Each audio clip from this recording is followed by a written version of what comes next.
Hi, thank you for joining me today. Good morning. Tell me your name. My name is Ferrol Black Elk.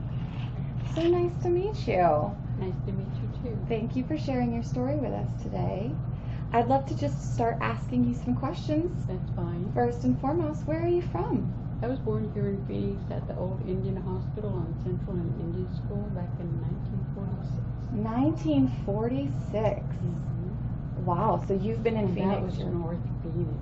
That was North Phoenix. That was North Phoenix. Oh my goodness. They had trolley cars then. Wow. Wow. Mm-hmm. And you've been here the whole time? No, I've lived in Chicago. Mm-hmm. I've lived in Bowling Green, Ohio. Mm. We went to Bowling Green, Ohio. Our luggage went to Bowling Green, Kentucky. Oh no. Yes. Oh, hate when that happens. Mm-hmm. That'll And confuse you. we had to buy new clothes. Shucks. I know. I hate shopping. I do too. I even breed for shopping. I know, me too. It's my favorite. Yeah, it's my favorite to do. Well, so it sounds like you've been kind of all over the country. Mm-hmm. What brought you back to Phoenix? It's home. It's where my, at the time, it's where my sister lived, my mom lived, my brother lived, and I kind of got along with them. Chicago is really huge. We went there of all times in October. Oh. We lived just off of the Lake Michigan, Mm-hmm. and it just seemed like the wind came off of the lake and blew right through us. Didn't bother to stop. And so finally in February I said, okay, I think I'm ready to go home. So we ventured on, stopped off in Denver to visit his father, and then came back to Arizona. At that time my mom had gotten a job up on the Navajo reservation, and we lived up there for a while. Then she transferred to another school on the reservation, which was Tuba City, and that's where she retired from. Oh, wow. I've been to Tuba City. Really? Yeah. It's been a long My sister's time. still up there. Oh, yeah, is she bought one she? of those houses. Oh. And I was in one of the older houses, you know, the green and brown. Well, they used to be brown and green and gold, or brown, green, and gray. Mm-hmm. And they were on the right-hand side as you went up that hill, you know, by the trading post. Yeah. That round Hogan trading post. Then you go up the hill, and then there's these houses off to the side, and there's that one street, and then there's like a little cul-de-sac, and then you go up, and then you go up around. And I was in that second little cul-de-sac, and then actually it wasn't a cul-de-sac because you could go in and out. Oh, okay. But the first one it was a true cul-de-sac. You had to go in and come back out the same way. And so yeah, that's where I lived. Wow. For a while. How great. How long were you there? I was there from 74 because my daughter was born in 75. I went on maternity leave. I used to work at the county hospital, and I went on maternity leave because I had 2 miscarriages, and they said if I wanted to carry this baby to term that I needed to go on maternity leave in October, and then I could come back after I had her. And so I had her in January. She wasn't due until February. I said, what's your rush? And she was fine. Oh, And I'm good. living with her today. Oh, wonderful. Locally, I'm sure. Not in Tuba Mhm. City still. No, she's here in Phoenix. She worked for one of the utility companies, APS, Arizona Public Service. Oh, wow. Okay, great. What's she do there? She is, let's see, she's like a liaison between the Navajo, Hopi, and APS. God bless. And she goes up there and does in-service training on how to conserve on electricity and get them acquainted with tips on what they can do to save on their energy bill. That's really wonderful. Mm-hmm. That's really wonderful. I know that the cost of energy is, Mm-hmm. Skyrocketing. yeah, yes, and when every penny counts, Mm-hmm. you've just got to turn off all the lights and only turn them on really dim and all of that. Wow, Yeah, that's and wonderful. she watches her energy bill and says, okay, it went up this month. What happened? And I go, it was me. I turned on my air conditioning. Yeah. That's so funny. So she knows. She Yeah. can see it. She can see the changes. She does that with the water bill. She said, you know, we spent a little bit more on the water this month. And so what I used to do is I used to wash dishes because the washing machine or the dishwasher broke, and so I'm hand washing them. And so what I've been doing historically is letting the water run and just rinsing them and putting them on the rack. And so now what I do is I wash them, rinse them, turn the water back off, put them on the rack, wash them, turn the water back on, rinse them, put it back on. And yeah, just a few extra steps more, but hopefully it'll cut the water bill a little bit. I hope so too. That's really smart. Very conservative. I appreciate that. Do you have any grandkids? Yes, I had 4, maybe 5. Not really sure about the 5th one, but anyway, yeah, the oldest one passed in 2018, and so the other 3, one is going to turn 21 in November, and the next 2 are going to turn 14 and 15 in December on the 3rd and on the 15th.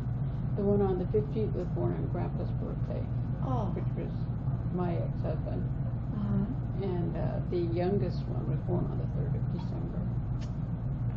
And one's in 8th grade, one's a freshman in high school. He wanted to go out to play football, and then he found out it's not as easy as it looks. And so the coach pulled him aside and said, excuse me, but you're going to have to either put forth a little bit more effort. There's the door, or you can be the water boy. And he said, I'll be the water boy. And I thought, good, he didn't give up. You know, he didn't hit the door or anything. That's wonderful. And so he makes sure that he has those water bottles topped off. He makes sure he has the Gatorade bottles topped off, and he's really taken his job seriously. That is so great. And then his coach got him a T-shirt that says their logo on the front, and then he put Austin on the back, and then number 1.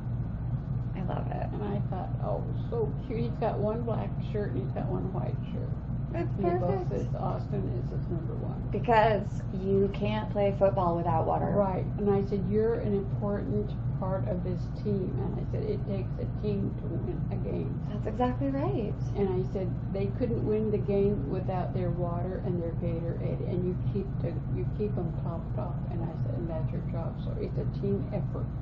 Yeah. When you guys win a game. It's so true. And what you've just said reminds me so much of how we talk about ourselves as people being one together in the body of Christ. Right. And I would love to hear a little bit more about your experiences here at Nome. What brought you here? Well, it started out with Pastor Mary had posted on Facebook that they were talking about Valentine's Day, and they were getting so giddy and silly because they had so much chocolate that they were experiencing complete, utter joy. And I said, oh, that sounds like fun. And so she said, you should come and join us. And that's how I, got back. But I've known Pastor Mary since 1959. Have you really? Yeah. We went to the same grade school. She came down from Pine Ridge, South Dakota. And I went over and I introduced myself, and we've been friends since. And how old were you? Oh, I guess 13. Probably 12 or 13. Yeah. That's so wonderful. I love to hear that. And so you went to a school here in Phoenix? Mm-hmm. And did you go to the Indian school that's on Indian school? No, my mother worked there. Oh. She was working at the school as a night, what they called a night attendant, which means she went through the girls' dormitories at night, counted noses to make sure everybody was in their bed. Wow. And she did that for 8 hours. Oh my gosh. And then she slept during the day. Wow. While we went to school. Wow. And where did you go to school? You said you didn't. I went to Osborne. Okay. Wow. And then she got married and we moved to, of all places, Butte, Montana. Is that not a great place? It's a mining town, and no, I did not enjoy it. How old were you when you were in Butte? This was like right after 8th grade, so I must have been about 13 going on 14. Oh. Yeah, that seems like not a great place to be a Well, teenager. it was not one of my favorite places to live. Yeah. Yeah. My mining towns are pretty dingy, and they have the smelters, and Yeah. not one of my favorites. You know, I forgot to ask you, what tribe are you from? My father was Navajo, full Navajo. My mother was Sioux from eastern Montana, Okay. and her mother was Salish from the western part of Montana. Okay. So I guess that's probably why your mom took you to Yeah. Montana, huh? Yeah, and then there's also some French on my mom's side. I thought my grandfather's father was German, and then we had one of those DNA, so I figured if Grandpa Johann was German, and let's say he's full for the sake of numbers, it's easier to figure out that way. Mhm. Then I figured my grandfather would be half, my mother would be a fourth, I would be an eighth. Mm-hmm. The minuscule amount of German did not. Didn't even register? No. Well, it did, but it was so minute. It was like 1%. I said, how do you get 1%? Huh. And I was really shocked. I didn't take the test. My sister did. Mm-hmm. And it's interesting, my younger cousin also did the test. Whoops, you dropped your ring. I'll grab it in a second. And don't forget about it. I won't. And so she took the same test, and somewhere in there, it came out that she's Jewish. Surprise! I know. And I said, so why didn't it come out on mine? Because again, I thought my grandfather was German Jew. Right. It didn't show up on mine, so I guess Grandpa Johann is not German Jew. Huh. And I said, and then I thought, the only other thing is that maybe her mother. That could be. But I thought she was just Mojave and Creek from Oklahoma. Okay. Wow. But yeah, color us surprised. I'll sure say. My Yeah. gosh. Mhm. Wow. Thanks for sharing all of that. Yeah. Is there anything in particular that you'd like to share about your experience as a part of this ministry? Oh, it's my favorite day of the week, Monday. Yeah? And Saturday, twice a month, because I get to mingle and I get to talk to people and share things, and especially, I get to talk to people my age. Mm-hmm.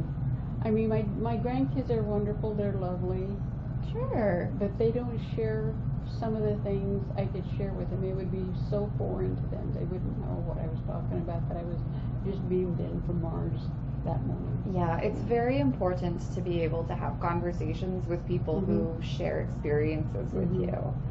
I absolutely understand that. Mhm. And they look at you like you're from Mars. Mm-hmm.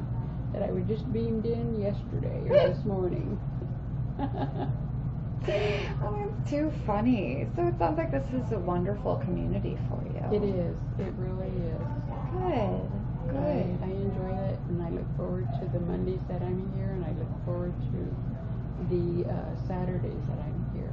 I only missed one Monday. No, I missed 2 Mondays, and one because I was in the hospital in Gilbert, Oh. and the other one was I had made a doctor's appointment of all things. I wasn't thinking on a Monday. We all do it. I've Yeah. done that so many times. So good at double booking myself. Mhm. Wow. And that's been, for how long have you been attending? Since February. Okay. That's really lovely. Yeah. Good. Is there anything else you'd like for our viewers to know?